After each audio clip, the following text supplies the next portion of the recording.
지금이 바닥이다. 수없이 들었던 이 말, 여러분은 몇 번이나 믿어보셨습니까?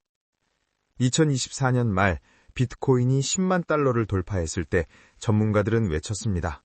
이제 시작이다. 15만 달러도 곧 온다. 그런데 불과 2달 만에 비트코인은 8만 달러 아래로 추락했고 알트코인들은 그야말로 참혹한 수준으로 무너졌습니다. 레버리지를 건 투자자들의 60%가 하룻밤 사이에 계좌를 날렸습니다. 아이러니한 건 같은 시기 금값은 사상 최고가를 경신했고 증시는 연일 신고점 행진을 이어갔다는 겁니다. 부동산마저 다시 꿈틀거리기 시작했는데 유독 비트코인만 소외된 자식처럼 버려져 있습니다. 역시 비트코인은 사기였어. 가상자산은 이제 끝났어. 이런 말들이 커뮤니티를 가득 채우는 지금 저는 오히려 묻고 싶습니다.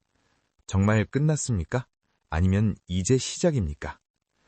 역설적이게도 가장 절망적일 때가 가장 중요한 질문을 던져야 할 때입니다. 가격이 아니라 본질을, 공포가 아니라 이유를 봐야 할 시간입니다. 오늘 이 영상에서는 비트코인 투자의 본질을 처음부터 다시 짚어보겠습니다. 그리고 여러분께 하나의 기준을 드리겠습니다. 당신이 비트코인을 샀던 이유, 그게 여전히 유효합니까?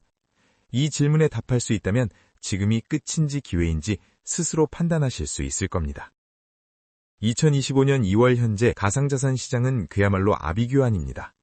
비트코인은 불과 2달 전 10만 달러를 돌파하며 드디어 제도권 자산으로 인정받았다는 환호를 받았습니다. 하지만 그 환호는 너무 짧았습니다. 8만 달러 아래로 떨어진 비트코인을 보며 수많은 투자자들이 패닉에 빠졌습니다. 더 심각한 건 알트코인입니다.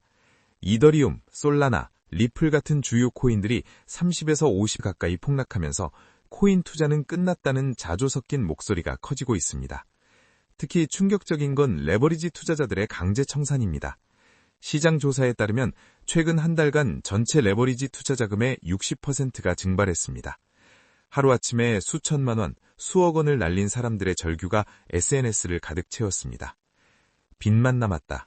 인생이 끝났다. 가족에게 뭐라 말해야 할지 모르겠다. 이런 글들을 보면 가슴이 먹먹해집니다.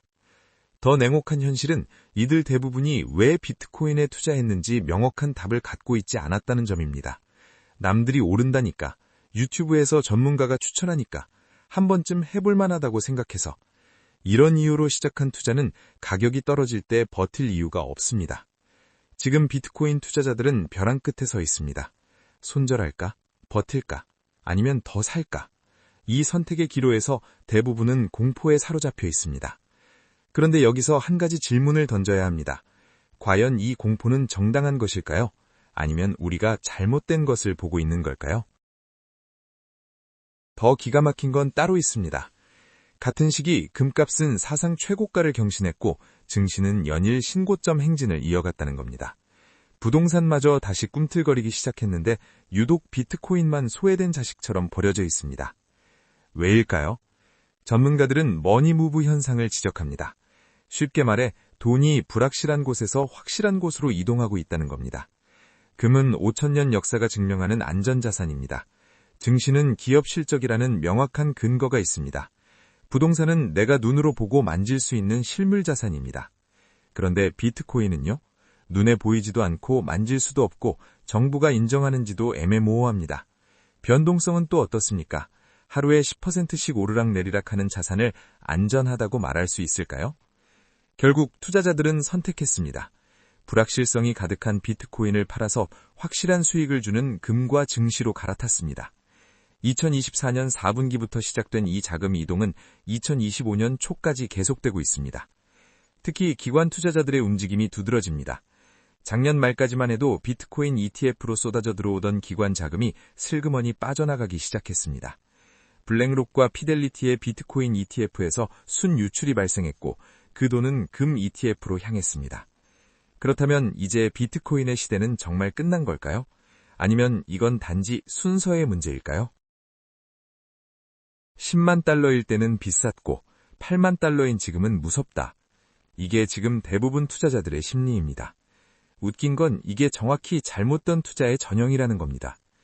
엔비디아를 예로 들어볼까요?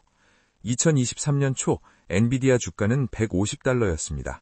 그때 비싸다고 망설였던 사람들이 많았습니다. 그런데 1년 후 엔비디아는 $500를 넘어섰고 지금은 조정을 받았지만 여전히 $400 선입니다. $150대 안 샀던 사람들이 $500일 때 늦었다며 후회했습니다. 핵심은 이겁니다. 가격 자체는 아무 의미가 없습니다. 중요한 건 왜 이 자산에 투자하는가입니다. 엔비디아에 투자하는 이유는 명확했습니다. AI 혁명의 중심에 있는 기업이고 GPU 시장을 80% 이상 장악하고 있으며 앞으로 10년간 AI 인프라 수요가 폭발적으로 늘어날 것이 확실했기 때문입니다. 이 이유가 변하지 않는 한 가격이 얼마든 사야 하는 겁니다. 비트코인도 마찬가지입니다. 당신이 비트코인을 샀던 이유 뭡니까? 다들 오른다고 해서였다면 지금 떨어지는 건 당연히 무섭습니다. 하지만 정부의 통제를 벗어난 유일한 자산이기 때문에 디지털 자산의 중요성은 오히려 더 커지고 있기 때문에 인플레이션 해지 수단이기 때문에 샀다면 얘기가 다릅니다.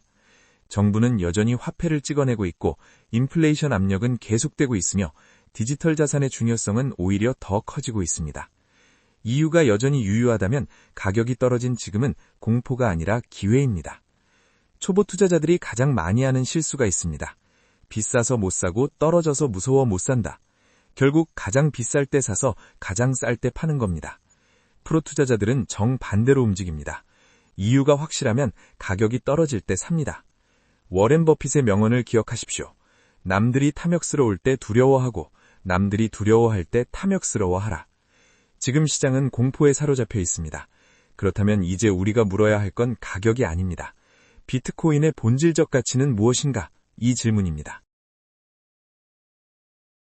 비트코인을 이해하려면 왜 비트코인이 탄생했는지부터 알아야 합니다.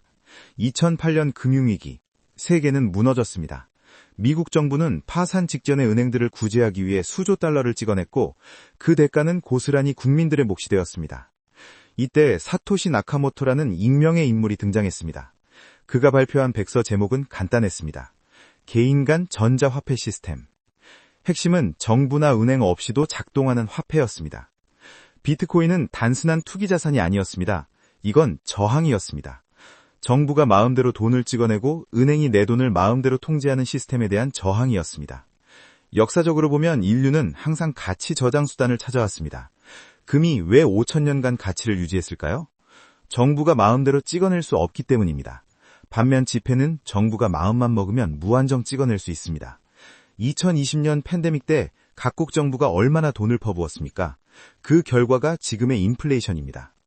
비트코인은 디지털 시대의 금입니다. 총량이 2,100만 개로 고정되어 있어서 아무도 추가로 만들 수 없습니다. 정부도 은행도 비트코인을 더 만들 수 없습니다. 이게 비트코인의 핵심 가치입니다.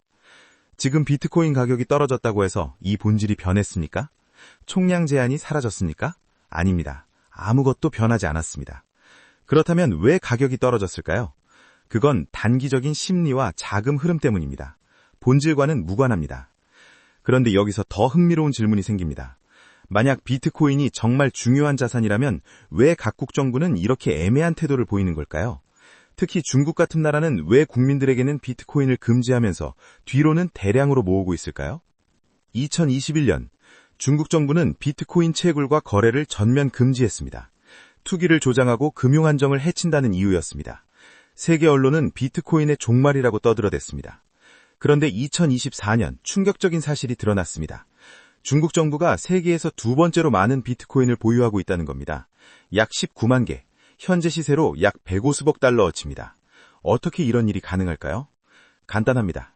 중국 정부는 불법 채굴과 사기 사건으로 압수한 비트코인을 팔지 않고 모아뒀습니다. 겉으로는 위험하다고 외치면서 속으로는 가치 있는 자산이라고 판단한 겁니다. 중국만 그런 게 아닙니다. 미국은 비트코인 ETF를 승인하면서 사실상 제도권 편입을 인정했고 엘살바도르는 아예 비트코인을 법정화폐로 지정했습니다. 왜 각국 정부가 이런 이중적 태도를 보일까요? 답은 명확합니다. 비트코인이 앞으로 국가 간 경쟁에서 중요한 전략 자산이 될 거라는 걸 알고 있기 때문입니다. 중국이 자국민에게 비트코인을 금지한 진짜 이유는 자본 유출 때문입니다. 정부 입장에서는 통제가 불가능해지는 게 싫은 거죠. 하지만 국가 차원에서는 보유하려 합니다. 러시아도 우크라이나 전쟁 이후 경제 제재를 받으면서 비트코인으로 국제 거래를 우회하기 시작했습니다. 이게 비트코인의 진짜 힘입니다. 국가도 통제할 수 없는 마지막 보루입니다. 그런데 여기서 또 하나 흥미로운 현상이 있습니다. 가장 보수적이고 안정을 중시한다는 5060 세대가 비트코인을 사기 시작했다는 겁니다. 2023년까지만 해도 비트코인은 젊은이들의 투기판이었습니다. 그런데 2024년부터 변화가 생겼습니다. 국내 주요 증권사 통계를 보면 50대 이상의 비트코인 매수 비중이 30%를 넘어섰습니다. 1년 전만 해도 10%도 안 됐던 수치입니다. 가장 큰 이유는 인플레이션입니다. 5060 세대는 평생 예금과 부동산으로 자산을 불려왔습니다. 그런데 지금은 예금만 갖고 있으면 실질적으로 돈 가치가 줄어듭니다. 부동산도 더 이상 무조건 오르는 자산이 아닙니다. 이들이 찾은 대안이 금과 비트코인입니다. 특히 비트코인은 디지털금이라는 개념이 확산되면서 5060 세대에게도 인플레이션 해지 수단으로 받아들여지기 시작했습니다. 가장 보수적인 투자층이 비트코인을 인정하기 시작했다는 건 비트코인이 주류 자산으로 편입되고 있다는 증거입니다. 그렇다면 이제 핵심 질문입니다. 지금처럼 금값이 치솟고 비트코인이 주춤한 상황이 언제까지 이어질까요? 지금 금시장은 과열 상태입니다. 온스당 2,800달러를 넘어서며 25년 만에 가장 가파른 상승세를 보이고 있습니다. 연준의 금리 인하 기대감, 지정학적 리스크, 각국 중앙은행의 매입 때문입니다. 문제는 이렇게 급등한 자산은 언젠가 조정을 받는다는 겁니다. 역사가 증명합니다. 지금 금시장은 너무 빠르고 너무 많이 올랐습니다. 조정이 올 가능성이 큽니다. 그렇다면 금에서 빠져나온 돈은 어디로 갈까요? 현금을 쥐고 있는 건 인플레이션 때문에 손해고 증시는 이미 고점 우려가 큽니다. 결국 나은 선택지는 비트코인입니다. 비트코인은 금과 같은 안전자산 성격을 가지면서 훨씬 더 높은 성장 감제력을 갖고 있습니다. 과거 사례를 보면 금이 조정을 받을 때 비트코인이 강세를 보인 적이 여러 번 있습니다. 물론 해킹 우려를 말하는 사람들이 있습니다. 하지만 지금은 상황이 다릅니다. 제도권 내에서 관리되고 있고 기관급 보안 시스템이 갖춰졌습니다. 과거보다 훨씬 안전해졌습니다. 결론적으로 금시장에서 조정이 오면 그 자금은 자연스럽게 다음 타자인 비트코인으로 흘러갈 가능성이 큽니다. 비트코인이 오르면 알트코인도 오르고 떨어지면 같이 떨어진다. 이제까지는 이 공식이 맞았습니다. 하지만 앞으로는 다릅니다. 가상자산 시장이 분화되고 있습니다. 비트코인은 디지털 금입니다. 이더리움은 스마트 계약 플랫폼입니다. AI 시대의 인프라가 됩니다. 스테이블 코인은 결제 수단입니다. 이제 투자자들은 각 코인의 비즈니스 모델을 보고 투자해야 합니다. 시장이 성숙해지고 있다는 증거입니다. 앞으로 5년, 살아남는 코인과 사라지는 코인이 명확히 갈릴 겁니다. 무작정 다 오른다는 식의 접근은 더 이상 통하지 않습니다. 영상을 시작하며 던진 질문으로 돌아가겠습니다. 비트코인은 끝났는가 아니면 기회인가? 답은 여러분이 갖고 있습니다. 만약 여러분이 비트코인을 다들 오른다고 해서 샀다면 지금은 끝입니다. 하지만 정부 통제 밖의 자산, 디지털 시대의 금으로 봤다면 지금은 기회입니다. 그 이유는 여전히 유효하니까요. 투자의 기준은 단 하나입니다. 내가 투자했던 이유가 여전히 유효한가? 이 질문에 예스라고 답할 수 있다면 지금은 두려워할 때가 아니라 더 살 때입니다. 금시장은 조정이 올 것이고 그 자금은 비트코인으로 흘러올 겁니다. 5060 세대도 인정하기 시작했고 각국 정부는 뒤로 비트코인을 모으고 있습니다. 모든 신호가 말해주고 있습니다. 비트코인의 시대는 끝난 게 아니라 이제 시작입니다. 물론 선택은 여러분의 몫입니다. 다만 한 가지만 기억하세요. 역사는 언제나 공포 속에서 기회를 만들어 왔습니다. 지금 여러분은 어느 쪽에 서 있습니까? 이 영상이 도움이 되셨다면 구독과 좋아요 부탁드립니다. 다음 영상에서 뵙겠습니다.